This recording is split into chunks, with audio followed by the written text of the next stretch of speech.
Siren दिया भी इसलिए है कि पुलिस की उपस्थिति दिख सके, जेल का डर निकल जाता होगा या जो भी होता होगा दोबारा करते हैं, अपराधी हैं वो भाग जाते हैं उसके बाद सुन करके। जी नमस्कार दोस्तों, दुर्ग पुलिस नशे के खिलाफ दिन प्रतिदिन अभियान चला रही है और जिसको लेकर दुर्ग पुलिस जो नशे का कारोबार करते हैं उन पर दबिश दे रही है। आज हम बात कर रहे हैं दुर्ग पुलिस की, जिन्होंने हीरोइन के साथ ये दो व्यक्ति को, पति पत्नी को गिरफ्तार किया है और उनसे कुछ पूछताछ भी की गई और बताया जा रहा है कि 10 लाख का मसरूका बरामद किया गया है। और साथ में हम ले चलते हैं आपको control room. SP Salabh Kumar Sinha ji ने क्या कुछ कहा है, तस्वीरों में देखिए। दुर्ग जिले में लगातार नशे के खिलाफ जो कार्रवाई है वो चल रही है। पिछले दिनों भी हम लोगों ने गांजे की कार्रवाई की थी, ब्राउन शुगर की कार्रवाई की थी और इसी संदर्भ में थाना वैशाली नगर में सूचना मिली कि एक महिला जो है वो ब्राउन शुगर बेचने का कार्य कर रही है। सूचना मिलने पर थाना प्रभारी सीएसपी ने अपनी टीम बना करके वहाँ पर दबिश दी। दबिश देने पर जो महिला है नूतन सिंह, वो अपने घर के अंदर में जो ब्राउन शुगर है वो बेचते हुए, उसका सेल करते हुए पकड़ी गई।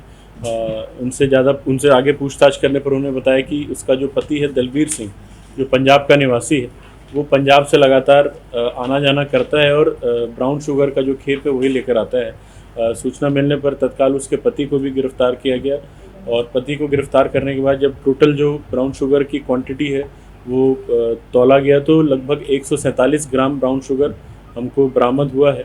इसकी मार्केट में वैल्यू 7,40,000 रुपये के आसपास की है और इन लोगों से और हम लोगों को कुछ पंजाब के तरफ के कुछ लिंक्स मिले हैं, तो प्रयास यही रहेगा कि इस तरफ भी आगे कार्रवाई जारी रहे और ज़िले में जो लगातार ब्राउन शुगर और नशे का कारोबार हो रहा है उस पर लगाम लगाई जाए। एग्जैक्टली टाइम पीरियड तो नहीं मालूम, काफ़ी दिन से इस धंधे में लिप्त होने की सूचना है, क्योंकि इसका पति जो है वो पंजाब से बराबर छोटे छोटे क्वांटिटीज़ में ला करके इसको देता था, फिर पंजाब चला जाता था।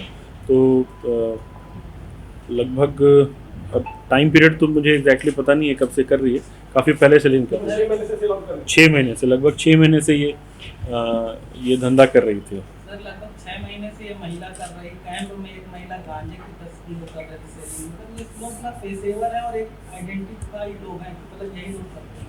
तो ऐसे लोगों को मतलब कैसे ये फिर छूट के फिर वही करने लगते पुलिस? देखिए पुलिस कार्रवाई करती है, उसके बाद हम लोग न्यायिक कार्रवाई के लिए कोर्ट में दे देते हैं। कोर्ट में ज़मानत देना उनका विशेषाधिकार है। एक बार जब वो ज़मानत दे देते हैं फिर ये वापस आते हैं। अब उसके बाद इनको शायद जेल का डर निकल जाता होगा या जो भी होता होगा दोबारा करते हैं। जब दोबारा करते हैं हम फिर दोबारा इनको पकड़ने का प्रयास करते हैं। एनडीपीएस की कार्रवाई में इम्पॉर्टेंट है कि जब्ती उनके पास से होना चाहिए, क्योंकि अब ये लोग क्या पेशेवर हो जाते हैं तो कई बार ऐसा भी होता है कि हम इनके ऊपर निगाह रखे रहते हैं लेकिन ये कहीं और से सप्लाई का काम चालू कर देते हैं। सर ऐसा नहीं है तो जहाँ पे ये पर्टिकुलर बिक्री होती है वहाँ पे पुलिस कर्मी की ड्यूटी लगा कोई आएगा ही नहीं लेने में? देखिए हम लोगों के ज़िले में अभी ये एक समस्या है कि इतना बड़ा इलाका है तो हर जगह पे आप पुलिसकर्मी तैनात नहीं कर पाएंगे, क्योंकि बल की भी थोड़ी सी परेशानी रहती है। अलग अलग बंदोबस्त और व्यवस्था में ड्यूटी लगी रहती है, तो एक एक पॉइंट पे एक एक सिपाही तैनात करना थोड़ा मुश्किल रहता है। बट ये है कि आप लोगों के माध्यम से सूचना मिलती रहे, जानकारी मिलती रहे तो हम लोग कार्रवाई करते रहेंगे। पब्लिक के माध्यम से भी जानकारी मिलती रहे तो हम कार्रवाई करते रहेंगे। दुर्ग जिला के तमाम जितने ग्राउंड है सर, वहाँ पे अंडर 18 बच्चे जो है, खासकर लड़कियाँ जो नशे की गिरफ्त में आई है और मतलब सिगरेट और वाइन को ये बहुत नॉर्मल बात हो गई। उनके पास से गांजा ब्राउन शुगर जैसी चीज़ों को सेवन कर रहे हैं। उन पर अभी तक कोई कार्रवाई उनकी दिखती नहीं है, लगभग 3 से 4 साल हो गए। सभी थाना प्रभारियों को ये निर्देशित किया गया है कि जो भी इस तरीके के स्पॉट्स हैं थानों में, जहाँ जहाँ पे शाम के समय, रात के समय लोग या तो इकट्ठे होकर के इस तरीके की गतिविधि करते हैं, अड्डेबाजी करते हैं, तो वहाँ पे विशेष अभियान चला करके पेट्रोलिंग की जाए। पेट्रोलिंग करके प्रयास किया जाए कि इन इलाकों में उनकी आमद ना हो, क्योंकि जैसा मैंने बताया कई बार थोड़ा सा हम लोग काफ़ी सारे अलग अलग ड्यूटीज़ में भी हमारा ये रहता है, एंगेजमेंट रहता है, तो रेगुलरली ये कार्य हो नहीं पाता है। लेकिन प्रयास ये रहेगा कि लगातार कार्रवाई करें ताकि इस तरीके की जो जमावड़ा है उस तरह का जमावड़ा ना हो सके। आज भी मॉर्निंग में जो हम लोगों ने तालपुरी में कार्रवाई की है वो कहीं ना कहीं ये संदेश देने के लिए कि कहीं पर भी कुछ अवैध टाइप की गतिविधि अगर चल रही हो तो पुलिस घेराबंदी करके उस पर कार्रवाई करेगी। सर वहाँ के लोग तो बोल रहे हैं कि बहुत दिनों से ये संदिग्ध जो भी काम है वहाँ बहुत दिनों से चल रहा है। देखिए, लोग बाद में बोले तो उससे कोई फायदा नहीं है। अगर समय रहते हमको सूचना देते तो हम पहले कार्रवाई कर लें। आज की जो कार्रवाई थी वो स्पेशली किसी एक संदिग्ध गतिविधि के लिए नहीं थी, वो एक जनरल कोऑर्डिनेट सर्च का हम लोगों ने प्लान किया था। जो जो ऐसे इलाके हैं जहाँ पे पहले रिकॉर्ड रहा है कि जहाँ से मतलब थोड़ा सा डिस्टर्बेंस रहा है, जहाँ पे अवैध गतिविधियाँ चली हैं, उन इलाकों में हम लोग लगातार आगे भी दबिश देते रहेंगे, कार्रवाई करते रहेंगे। सर ब्राउन शुगर की बात की जाए तो जिले में अमूमन मोहन नगर थाना क्षेत्र में ही पाया जाता था, अब धीरे धीरे पूरे जिले में ये अपना पैर पसार रहा है, तो इसको रोकने के लिए क्या कुछ इंतजाम? जैसे ये वाली जो कार्रवाई है, इसमें जो सोर्स है वो पंजाब से हमको पता चला। अभी तक जनरली हम लोग नागपुर की तरफ का सोर्स रहता था। नागपुर वाले चेन को ब्रेक करने में काफ़ी हद तक सफलता मिली है। काफ़ी सारी कार्रवाई पहले भी हुई है, उसके कारण नागपुर का चेन थोड़ा ब्रेक हुआ है। तो इसी प्रकार से अब प्रयास करेंगे कि इधर का भी जो चेन है उसको ब्रेक किया जाए। और जैसा मैंने कहा, इसमें सूचना बहुत इंपॉर्टेंट है। आपके माध्यम से, पब्लिक के माध्यम से अगर सूचना हमको मिले तो हम ज़्यादा बेहतर कार्रवाई कर पाएंगे। जब लोग डब्ल्यूटी नहीं जा पाते, ये स्मैक लेके चला जाता आ जाता है, क्या कारण पता नहीं? रेलवे पुलिस इसका जवाब बेहतर दे पाएगी कि क्या वो है, लेकिन मुझे ऐसा लगता है कि जब इतनी बड़ी संख्या में लोग ट्रैवल करते हैं ट्रेन में, एक एक व्यक्ति की चेकिंग करना थोड़ा संभव नहीं होता है। कैसे लाता था, किस तरीके से लाता था? ये बहुत बड़ी क्वांटिटी नहीं लाता था, छोटे छोटे क्वांटिटीज़ को पुड़िया में बना करके ले आता था। सर जहाँ पे बच्चों का जमावड़ा होता है, आज के यूथ का जमावड़ा है, वहाँ पे जब पुलिस आती है तो सायरन मार के आती है और सबके सब भाग जाते हैं। कई हादसे हो चुके हैं, पुलिस कई बार दबिश करने की कोशिश करती है। हम नहीं बोल सकते पुलिस काम नहीं कर रही है, पर जैसे ही पुलिस की गाड़ी की लाइट दिखती है या सायरन दिखता है, लोग वहाँ से भाग जाते हैं। भिलाई में बहुत सारे प्राइम स्पॉट्स हैं, दुर्ग में प्राइम स्पॉट्स है, पर पुलिस के आने से पहले लोग गायब हो जाते हैं। तो इसके लिए आप कुछ करिए सर कि सायरन बिना बजाए या फिर सिविल गाड़ी में जाए, सिविल ड्रेस में पुलिस वाले। बिल्कुल आपकी बात सही है।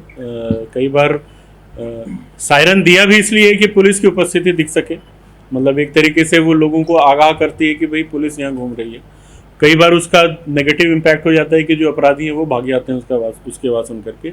जहाँ तक जमावड़े की बात है, तो जमावड़े में अगर कोई ऐसा स्पॉट है जहाँ लोग बैठ करके शराब पी रहे हैं या सिगरेट पी रहे हैं, तो प्रयास यही रहता है कि वो इलाका जो है वहाँ पे आम जनों को दिक्कत ना हो और उनको वैधानिक कार्रवाई हम उनके खिलाफ करते भी हैं। काफ़ी सारे थानों में पहले भी कार्रवाई होती आई है और आगे भी यही प्रयास रहेगा कि इस तरीके के इलाकों को हम लोग पेट्रोलिंग और अपने गश्त के माध्यम से सुरक्षित बना कर करें। सर जैसा कि पिछले 6 महीने से ये लोग ये ड्रग्स के कारोबार में लिप्त थे, तो इनके टारगेट क्लाइंट कौन थे?